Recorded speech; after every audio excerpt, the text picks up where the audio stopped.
our theme for this year's dinner is Nature is for Everybody and Everybody. We had the privilege of meeting our speaker, Damian Buchman, at an event here that the county executive for Milwaukee County, David Crowley, hosted early last spring. As was mentioned by Carly, the county exec's goal for Milwaukee County is to become the healthiest county in the state of Wisconsin, and I believe right now we were in last place before we started working on this initiative. So he had some healthy county challenges throughout Milwaukee County parks, and one of the first ones was hosted here at the Ware Nature Center, and Damian came along, and that's how we got to know him. Damian founded back in 2011 the Ability Center of Milwaukee, and the goal of the Ability Center is to join together to provide everybody with a daily opportunity to be fit, active, healthy, and to play together. So Damian's going to share with us a little bit about his story, and I'm not going to take away his thunder, but he's going to tell you that you are all tabs. And I'll leave it with that. So welcome, Damian. Thank you.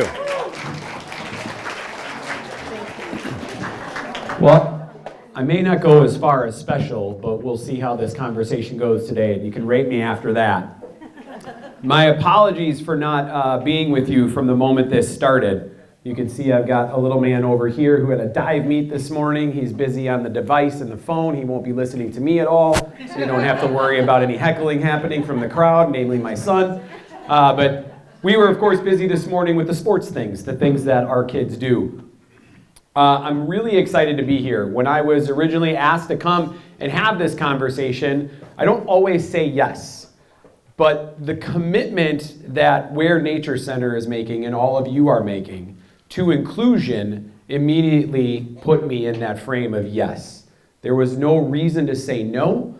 There was no reason to say, well, what am I going to get paid to do this today? There was no reason to not come out here and talk to you guys about what you know you're already doing, but how important that is. The idea of inclusion and access for everybody so that everybody can play together. I love these signs so much, this idea that, again, we talk about it.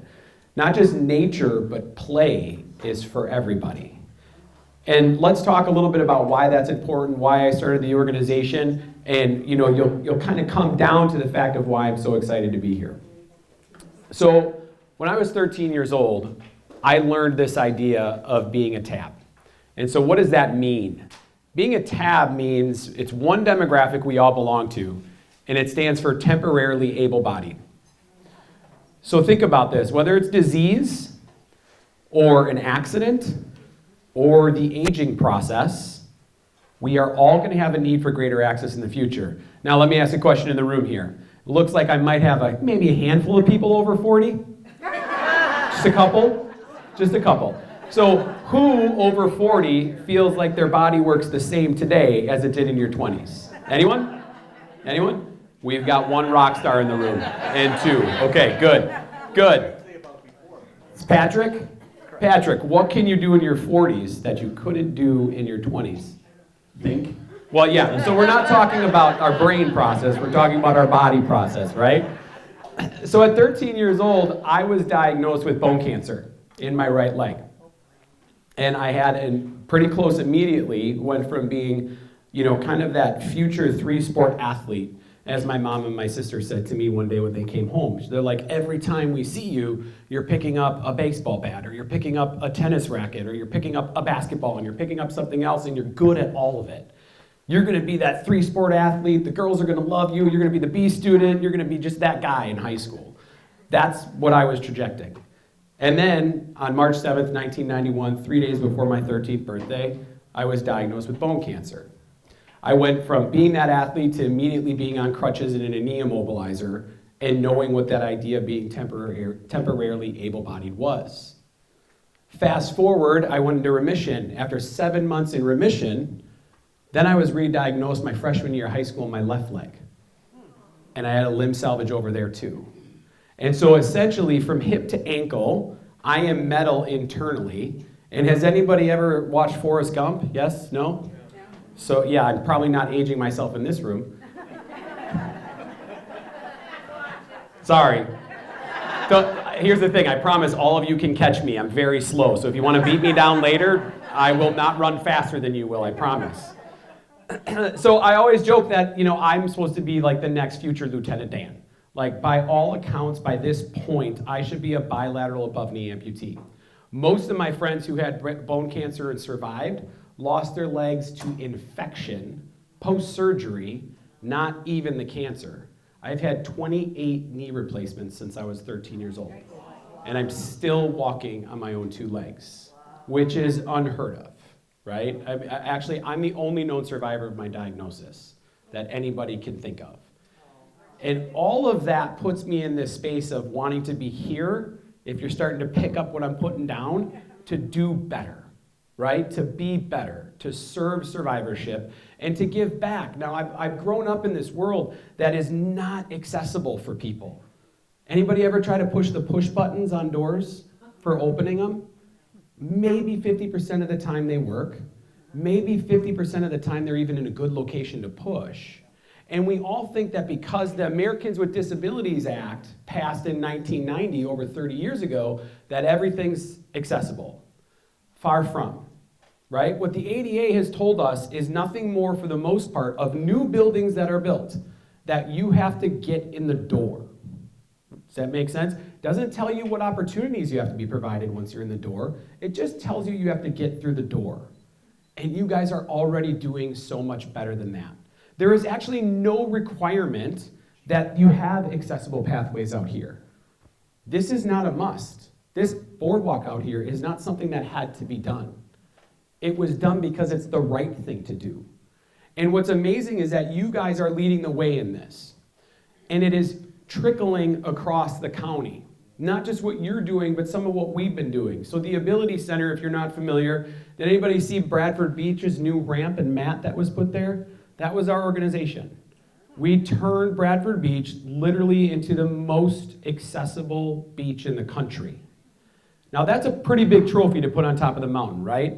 Hey Damian, did you go to every beach? Have you checked out everything that's accessible and inclusive? No, I mean, I wish. If anybody wants to sponsor that tour for me, I'll hit all the beaches and report back to you within the year. But no, I didn't. But so many people, dozens of people, while I was working on Bradford Beach, were sending us opportunities of what other beaches look like. Here's what they were missing. None of them got people all the way to the water. Not one. I didn't see one that was shared with me that got someone all the way to the water. So if you have a ramp that gets you onto the beach, or a match that gets you onto the beach, and it only takes you 50 feet on the beach, what happens when you're at the end of the sand? You're still just 50 feet further on the beach. You still are only going A to B. Now, the other thing that's usually missing is, while there are accessible beach chairs at some beaches, most times you have to pay for those chairs. Does anybody else have to get paid to get on a beach? Does it cost you money to go walk onto Bradford Beach? So why do we punish people with disabilities? Because their sand shoes, if you will, think about that. It's just a different pair of shoes for a wheelchair user. Their sand shoes that they need to put on are $5,000. Are you guys familiar with the trail chair you have here? Does anybody know how much that costs? About $15,000, right? Imagine if your hiking shoes cost you $15,000. And every time you had to put them on, you had to pay another $100 to use them. That's essentially what beaches across America were asking people to do. You have to rent that chair for $30 an hour, $20 an hour, $100 at a time.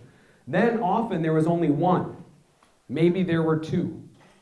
So now we're limiting the number of people that can even access the beach. Down at Bradford Beach, there are 4 beach chairs that are 100% free to use, and they are also can be independently used, right? So you don't have to have somebody who can push you. So most of the chairs I saw were not independent, and they couldn't go in the water. And so it's back to that idea that ADA access just means I have to get you through the door, but it does not tell anybody that you have to be able to access 100% of the space. There's no rule for that.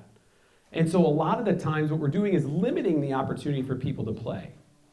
Now when we're limiting that opportunity, I think what a lot of people miss is, don't just think about the individual with the disability. Does that make sense? Because if I can't come, guess who else isn't coming? Jack's not coming, and Harry's not coming, and Lennon's not coming, and my wife is not coming. Nobody's going because I can't go. Now let's frame that for a second in the idea of how do you think that makes the individual feel? I would much rather have them feel like they can go and want to go. It hurts my heart more that we don't go because I can't go. And think about the number of kids who are sitting out there with their siblings and they're like, Mom is saying, hey, sorry, we can't go because Tim can't go, guys. How do you suppose Tim feels in that moment? He'd much rather you guys just leave him home, in most cases, than have that opportunity be stolen from the whole family because he's not capable of doing it. Now, this idea of being the healthiest county, it becomes one of those things. Does anybody know what the problem with disability is? What are the problems with disability, this is according to the CDC, are all preventable. Heart disease, diabetes, obesity. These are the secondary conditions of disability. Can anybody guess why? You guys are real chatty. I know you're chatty because I listened to you right before I got up here. This isn't a test. I promise. I won't mark you wrong. I won't kick you out. Lack of what? Lack of movement. Lack of movement because of lack of opportunity. Make sense? If I'm not provided the opportunity to be fit, active, healthy, and to play, then how do I get moving? That is why access like this is so important.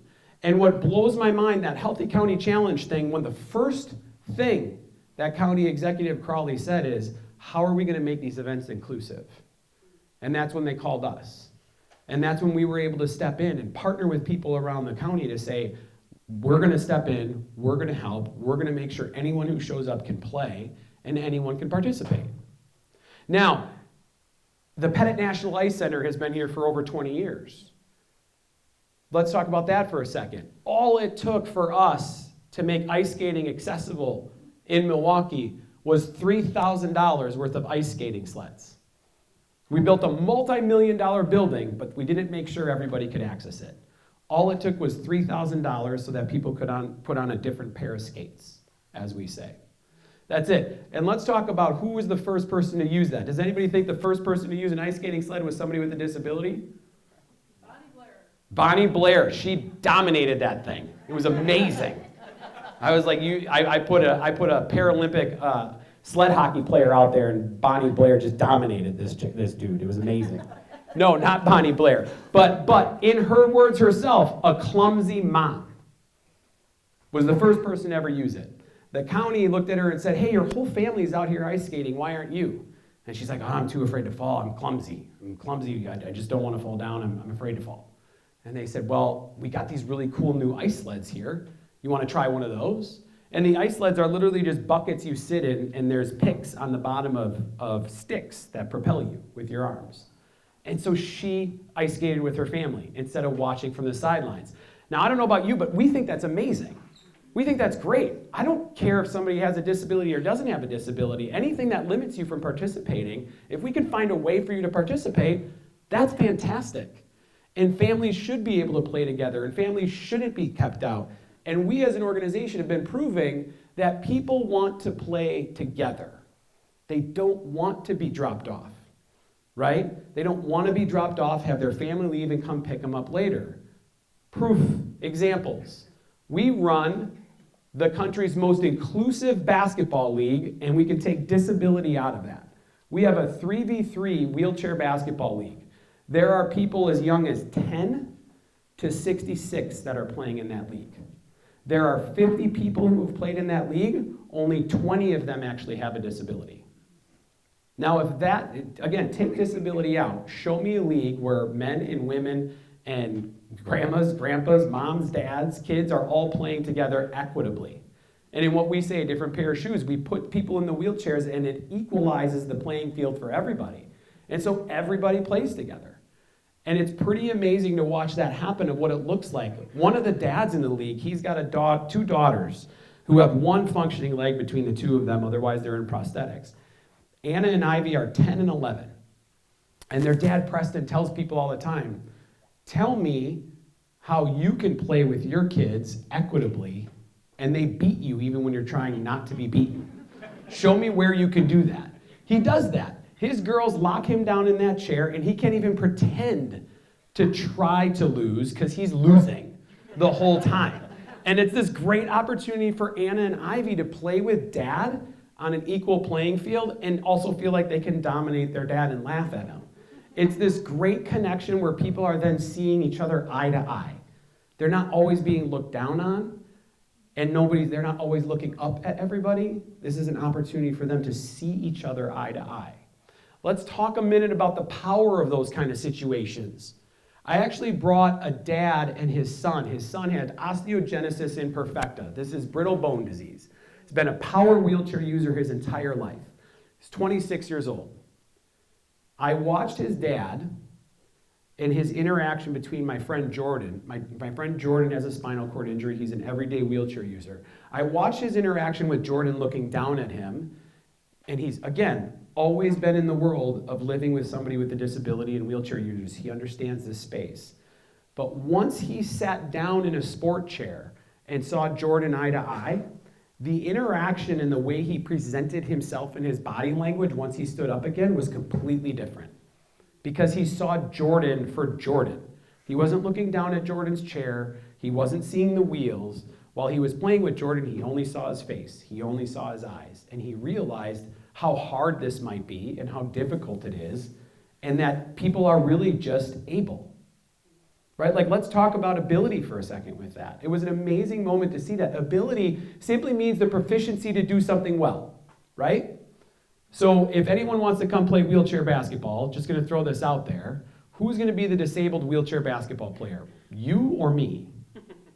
Right? Think about that. If the ability is just the proficiency to do something well, and somebody's just a better wheelchair basketball player, then you are the one with the disability in that activity. So it's looking at this stuff a little bit different and seeing it differently and coming back to that idea of TABS, temporarily able-bodied, right? We are all going to have a need for this at some point in our future, and it could happen tomorrow.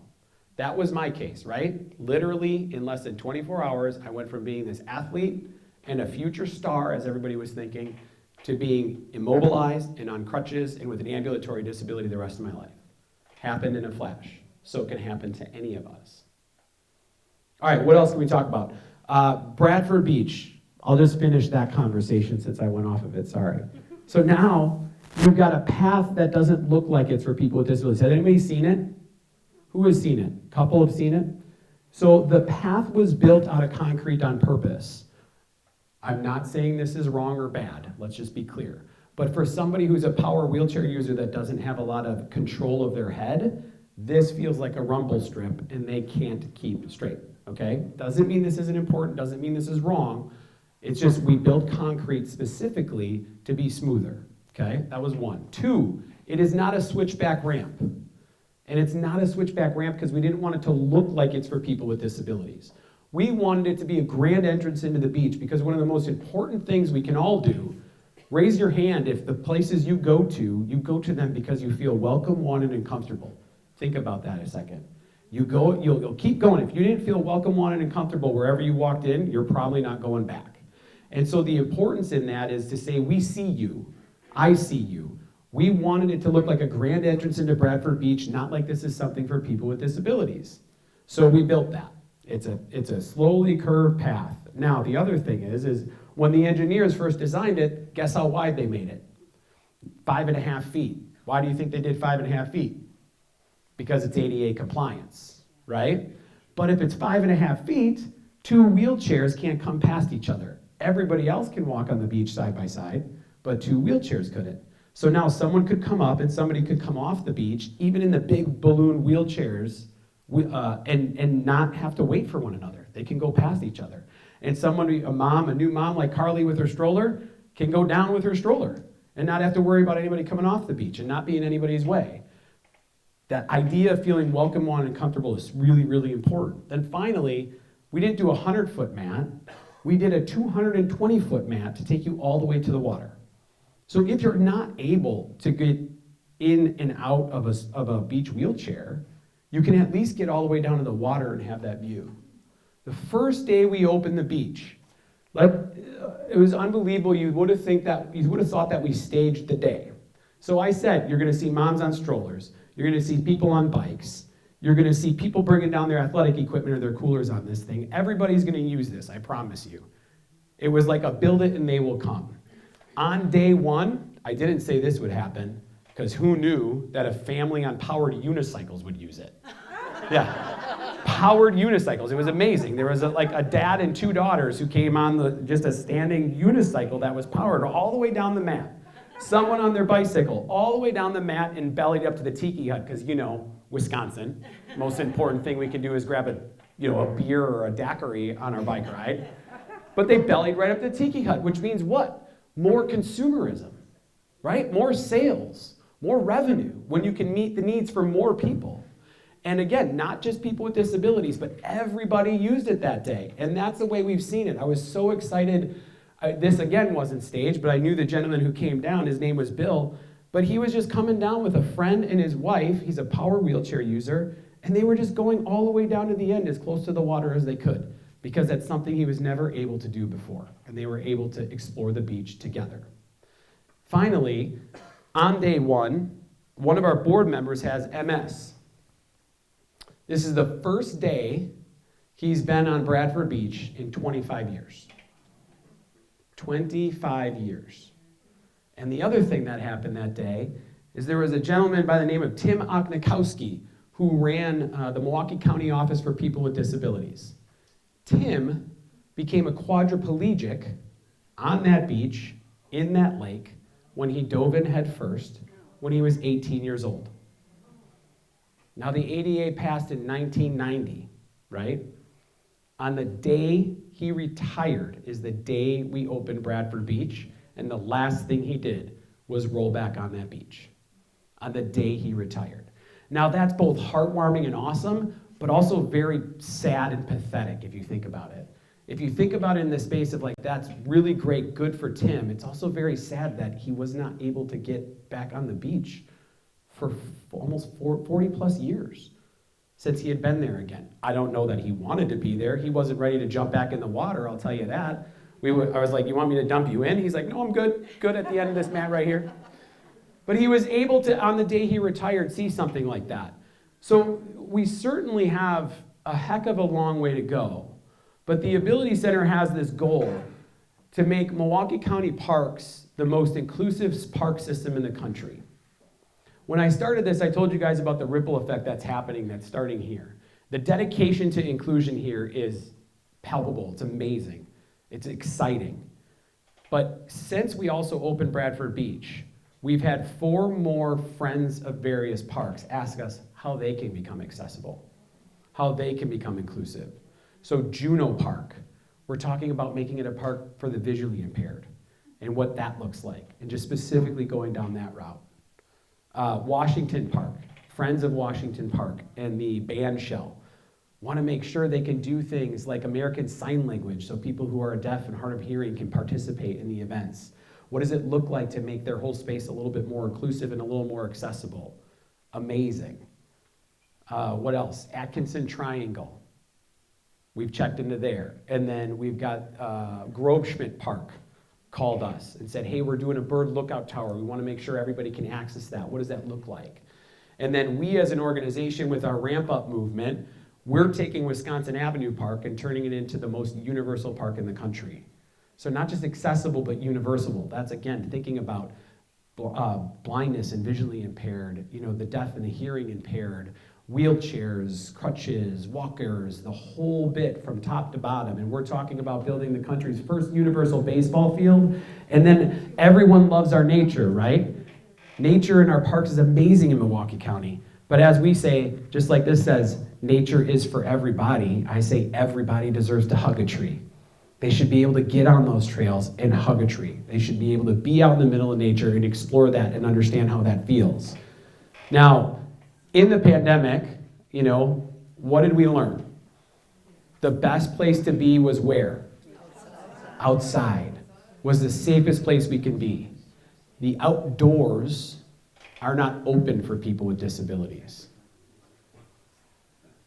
And I keep picturing my friends who are actual wheelchair users, who have started to have young children. And I'm starting to realize our ramp up movement as an organization is the most important thing we could ever do. Because I know their kids aren't playing on playgrounds because they can't keep them safe. And that's why when you think about a project I just told you, the universal park, right? Who has seen an accessible playground? Because everybody is going to ask me, have you seen the accessible playground at Kayla's? Have you seen this accessible playground? Or what about the one up at Port Washington? Yeah? Anybody seen some of these accessible playgrounds?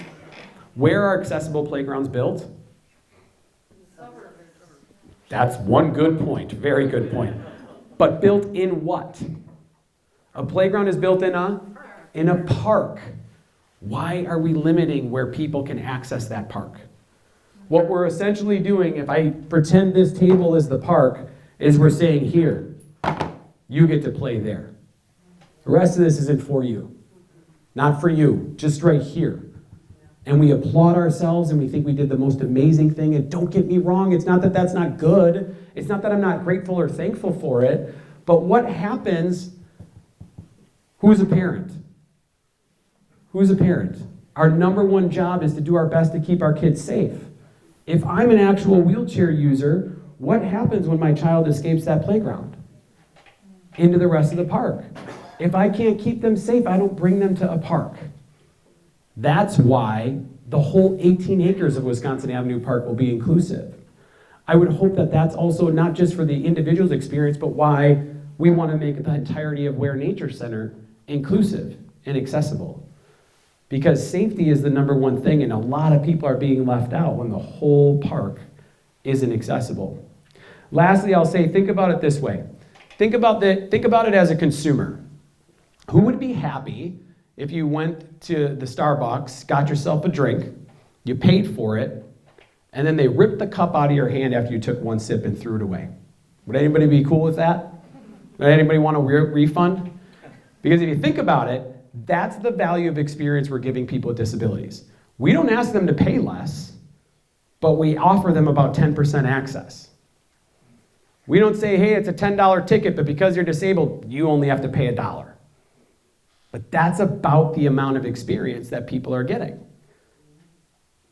And if we value them, and we value people, and we value everybody, and they deserve the same value that everybody else gets, then we should be doing our best to reach 50, 60, 80% access. Let's be real. What I love about the county parks and the ramp up movement is this. Guy Smith never looked at me and he never said no, because there's one thing he knows. We are not going to serve 100%. That is darn near next to impossible. The disability demographic is the widest minority group that exists. But he's not saying, well, we shouldn't do any because we can only do 80%. And that's usually the mentality. Often the mentality is, I'm not going to do it because I don't have to do it. And if I don't have to do it, I'm not going to get in trouble because I can't serve 100%. I can only serve 60%, or I can only serve 80% or 90%. It was we're going to dive in head first. We're going to find our way. We're going to run into problems, and we're going to fix them. We're going to fix them along the way and do the best that we can. And for that, I've been so grateful for and thankful for. Is Bradford Beach perfect? No. Is Red Arrow Park and ice skating perfect? No. Are there improvements to make? 100%. Our hand cycles at Veterans Park, are they perfect? Could there be more? They're not perfect, and sure, there could be more. But some opportunity is better than zero opportunity, right? And you guys are in the same place. We don't have 100% paths out here, but we have opportunity that doesn't exist otherwise. You should applaud yourself. You should champion this. You should scream from the top of the roofs that we are the most accessible nature center in the country. And let someone challenge you on that. That's what I did with Bradford Beach. If somebody wants my trophy, that means I did a really good job. That means we did the right thing. I will give you that trophy, but you can be darn sure I'm going to take that trophy back. I'm going to find a way to be better, because that's just my personality. But put that on the top of the mountain and let people challenge you and have that conversation about why we're more inclusive than you are. Or wait, no, you actually did do better than we did. Here you go. And then want to earn that back. If we're doing that, then we're doing the right thing. If we're just keeping quiet about the nice thing that we have, then we're not increasing access everywhere.